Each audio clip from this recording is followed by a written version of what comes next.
నమస్కారం అండి.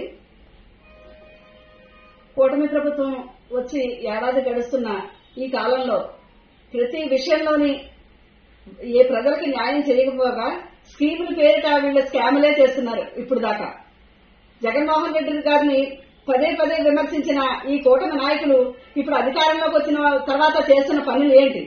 ఏ విషయంలో చూసినా ఇసుక మాఫియా చూసినా ఎక్కడ చూసినా స్కీములు లేకుండా స్కాములే ఉన్నాయి. రాజధాని నిర్మాణంలో ఉన్నదానికంటే అంచనాల నుంచి అవినీతి ఎంత జరుగుతుందో అక్కడ చూస్తున్నాం. ఏ విషయంలో చూసినా పారదర్శకత అన్నది ఎక్కడా కనబడదు. అదే జగన్మోహన్ రెడ్డి గారు పరిపాలనలో ప్రతి విషయంలో పారదర్శకత కనబడేది. తాజాగా విద్యుత్ కొనుగోలు విషయంలో వీళ్ళు చేసిన అన్యాయం గురించి చెప్పే ముందు జగన్ గారి ప్రభుత్వంలో వీళ్ళు ఎన్నో విమర్శలు అప్పుడు చేశారు. మొన్న ఎలక్షన్ ముందు జగన్ గారి సెకీతో ఒప్పందం చేసుకుని ₹2.49 విద్యుత్ కొనుగోలు చేసి 30 సంవత్సరాల పాటు తిరుగు లేకుండా 7 గంటల పాటు రైతులకి పగటిపూటే విద్యుత్ ఇవ్వడానికి ఒప్పందం కుదుర్చుకున్నారు.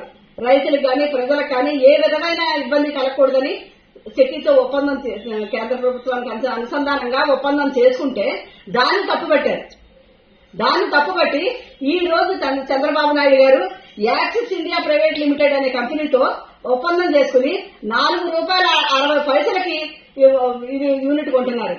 అంటే దీని ద్వారా వీళ్ళు చేసే స్కామ్ ఎంత? దీని ద్వారా వీళ్ళు చేసే అవినీతి ఎంత?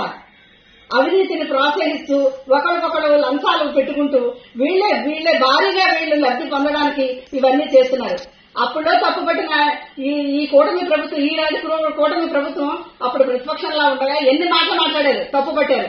మొన్న వీళ్ళు అధికారంలోకి వచ్చినప్పుడు కూడా జగన్మోహన్ రెడ్డి గారిని తప్పుపెట్టారు. వీళ్ళు చేసిన దానివల్ల అప్పుడు పోలిస్తే 400 మెగావాట్ల యూనిట్ అంటే ఏడాదికి 210 కోట్లు అక్కడ అన్యాయంగా అక్రమంగా వీళ్ళు కట్టబెడుతున్నారు. అందులో వీళ్ళు వాటాలు పంచుకుంటున్నారు. అంటే ఇది 25 సంవత్సరాలు పోల్చుకుంటే దీనికంతా 11,000 కోట్ల రూపాయలు పెద్ద స్కామ్. ఇది స్కీములు లేకపోగా ఇలాంటి స్కాములు చేస్తూ ఈ ప్రజల్ని ఇప్పటికే 15,000 కోట్ల రూపాయల రుణభారాన్ని ప్రజల నెత్తి మీద విద్యుత్ రుణభారాన్ని ఇప్పుడు పెట్టారు కూటమి ప్రభుత్వం చంద్రబాబు నాయుడు గారు.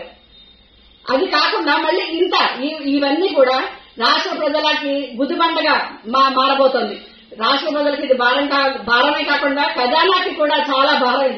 ఇదంతా ఏ ఒక స్కీమ్ అన్నది తీసుకుని ఏది పెట్టినా వీళ్ళకి ఎంత లబ్ధి జరుగుతుంది, తెలుగుదేశం నాయకులు ఎంత వీళ్ళ తినగలుగుతారు, ఇదే చేస్తున్నారు. కానీ ప్రజల గురించి మంచిగా చూసేవాళ్ళు ఎక్కడా కనబడట్లేదు. ₹2.49 తప్పుపట్టిన ఈ నాయకులు ఈ రోజు ₹4.60 వీళ్ళు యూనిట్ కొంటున్నారంటే ఎంత స్కామ్ జరుగుతోంది అక్కడ. ఇది ప్రజలు గమనించాలి. ఇది గమనించి ఇదంతా కూడా వీళ్ళు చేసే ప్రతి విషయాన్ని కూడా ఎప్పటికప్పుడు మేము ఈ ప్రతిపక్షంలో ఉండి వీళ్ళు ఎప్పుడు ఎండగడుతూనే ఉంటాం. వీళ్ళు చేసిన అవినీతిని ఎప్పటికప్పుడు ప్రజలకు చెప్తూనే ఉంటాం. ప్రజలకి కొన్ని తెలియకుండా ఉన్నాయి. ఇదన్నీ తెలియదలసిన బాధ్యత మేము తీసుకుని వీళ్ళు చేసి పనులన్నీ ఎప్పటికప్పుడు మేము చేస్తూనే ఉంటామని మరొకసారి చెప్తూ ఈ భారాన్ని ప్రజల మీద మోపకుండా ఉండాలి అని మరొకసారి విజ్ఞప్తి చేస్తున్నాం.